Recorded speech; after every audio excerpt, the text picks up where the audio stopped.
তো দেশটি সাংস্কৃতিকভাবে অনেক বৈচিত্র্যপূর্ণ। মালদ্বীপ দেশটির প্রধান ধর্ম হচ্ছে ইসলাম ধর্ম। দেশটির আইনি ব্যবস্থা ও সাংস্কৃতিক চর্চায় ইসলামী নীতি ব্যাপকভাবে প্রভাবিত।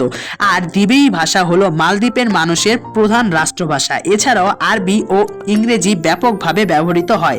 দেশটির মানুষের প্রধান উৎসব হলো ঈদুল আজহা ও ঈদুল ফিতর। এছাড়াও তারা জাতীয় দিবস, স্বাধীনতা দিবস ও প্রজাতন্ত্র দিবস উদযাপন করে থাকে। মালদ্বীপ দেশটির প্রধান জনপ্রিয় খাবার হচ্ছে গারুধিয়া ও মাশরুনি। এছাড়াও আরও নানা ধরনের খাবার রয়েছে।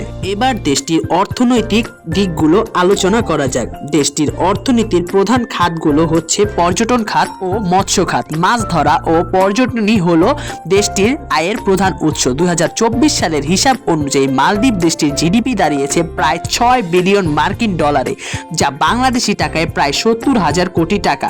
আর দেশটির জিডিপি পার ক্যাপিটা হলো